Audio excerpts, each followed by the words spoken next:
Hi, Hi. my name is Anita Mbiye and I'm your caseworker today. It's nice to meet you. Can you tell me what is your name? My name is Nicole Powell. Yeah, Nicole Powell. And where were you born? I was born in California, Los Angeles, California. Los Angeles? Yes, ma'am. And did you grow up there? I did. I grew up there. I was in California until I was 18, and then I got pregnant. I married this guy, and I moved to Georgia when I was 19. 19? Okay. And what is your actual marital status? Right now I'm divorced. Okay. I'm sorry about that. And can you tell me a little bit more about your family? I have 5 brothers and 2 sisters. I'm the second oldest. There's a huge gap between me and my siblings, so growing up I had to do a lot of like raising my brothers and sisters while my mom went to school for nursing. My dad was on drugs and he was in jail a lot, so he was gone a lot. I have a great extended family. I love my aunts and my uncles, my grandparents and stuff like that, but it's always been a kind of hectic family life, just kind of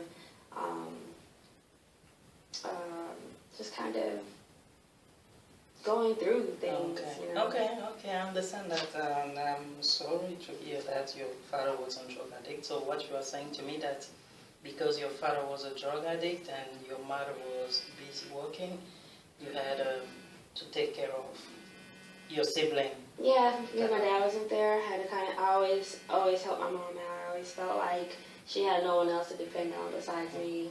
And my brothers, they weren't like, I don't know, it's kind of like normal to have, I think when you're a girl, you're expected to be into kids and babies and chores, and it's just like second nature, so they say.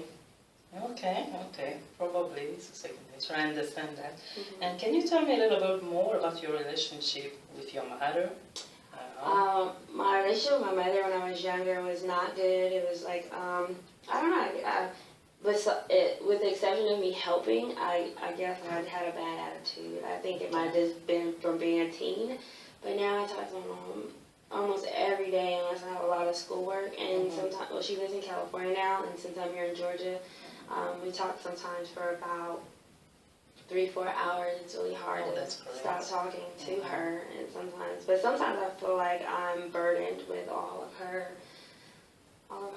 sadness and her anger and all of her problems and all. Like right now, she's just started back dating, and she always just brings all these crazy situations, and sometimes she gets really bummed out or depressed about it.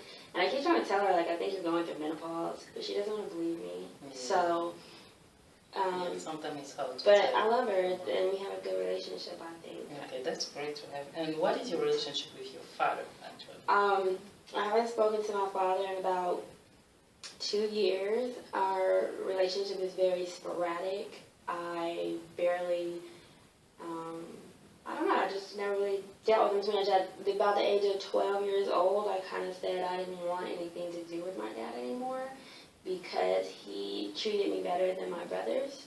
And I love my brothers so much that I didn't like that. I didn't think that was nice. And because he was always leaving anyway and hurting my mom and hurting my brothers and me, I just kind of disengaged, I guess. That's understandable. So what I'm understanding that about your feeling, your relationship with your dad was not great because of the way he treated your brother. Right. And he was hurting your mom. That's why you didn't. And as up to now, you still have the same problem. So you don't really have a good relationship with him. Yeah, that's basically it. I can't depend on him, and he was never there for me, so I just felt like I didn't need to be there for him. Okay. And so I just kind of... And you told me that you are separated, you are divorced. Divorced. With your husband. And how is the relationship of your children with your husband? My husband, my ex-husband is an authoritarian, and he lacks emotional stability. So the kids are just now realizing some of the reasons why I did not want to stay married to him. But they have a good relationship. They love him. They want to spend time with him. But I believe that it's becoming more of a materialistic thing because they're not getting their feelings validated by him. They're getting material things like the DS, the PlayStations, the games, the clothes, the shoes. And it makes it hard as to what they expect of me. But I think they have a good relationship with their father. It could be better if he gave them hugs and if he told them that he loved them more and if he was kinder and more understanding of how children are. But he's not like that. He's not. He's very stubborn. Okay.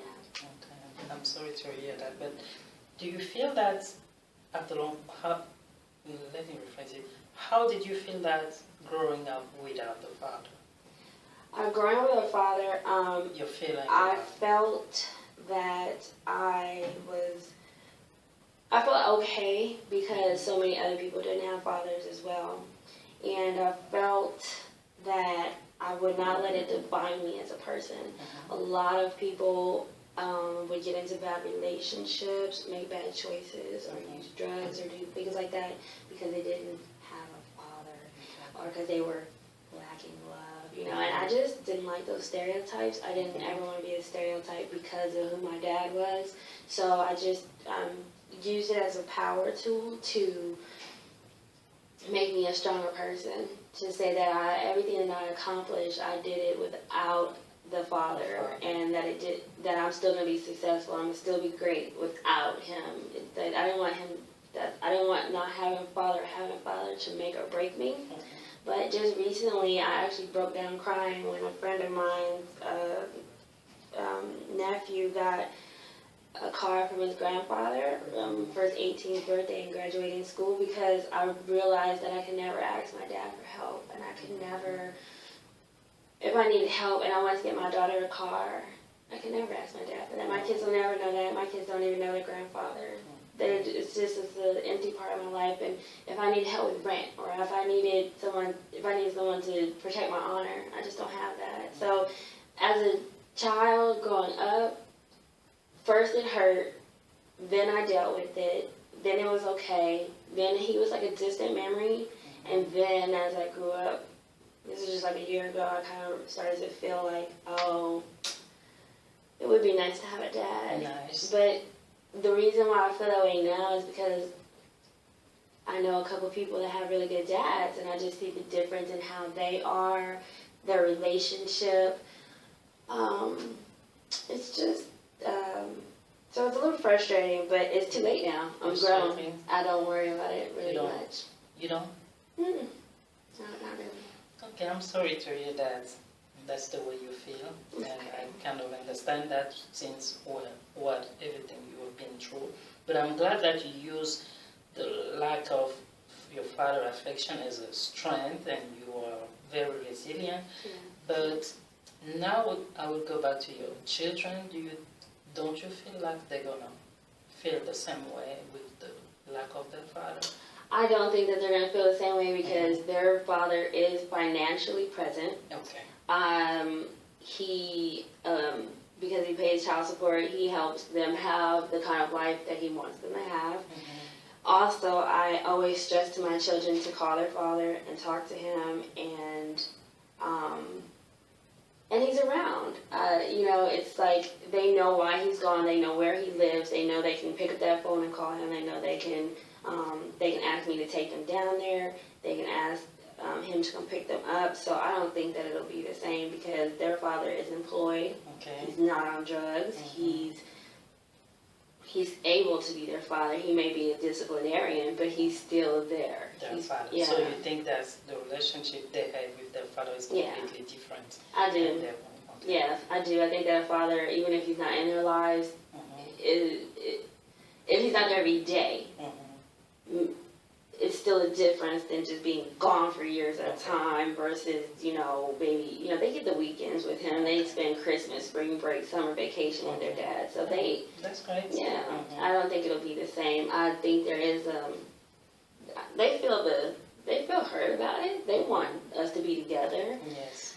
But then they also understand why we're not. And that's just a process we've had to go through in talking to them. And also, when they get older, I do believe that they will be able to reverse that, and they'll be able to live with their dad. And they would have had that time with their mom and that time with their dad to make make a strong relationship with their father.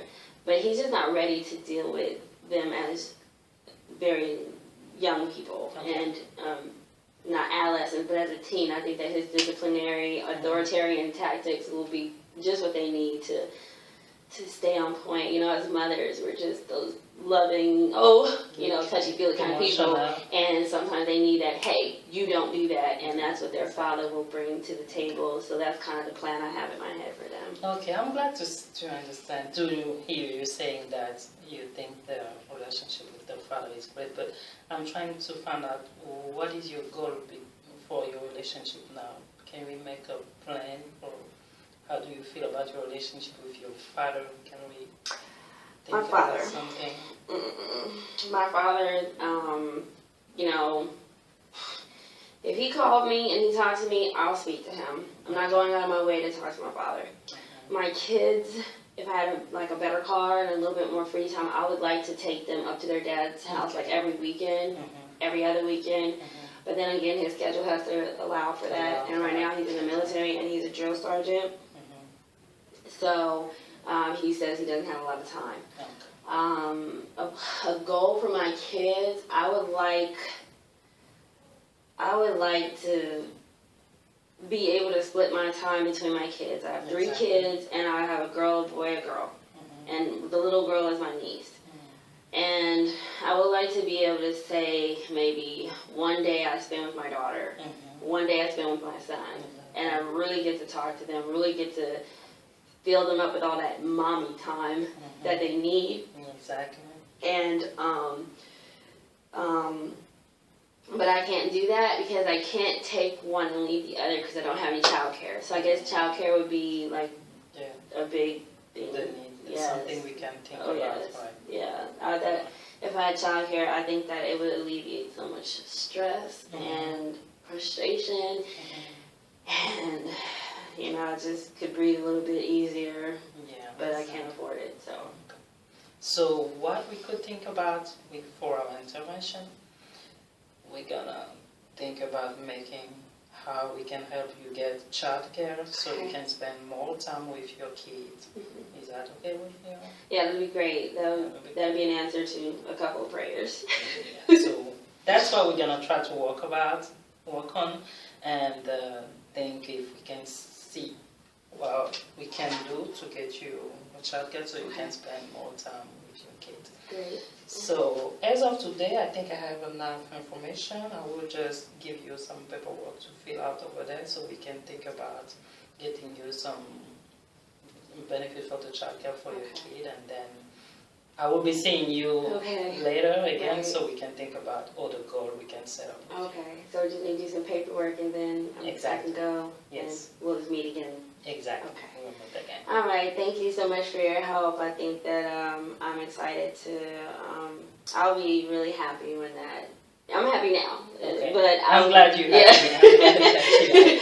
But yeah, I'll be really happy when I can definitely get some free time as well as time to spend with them on an individual basis. Okay.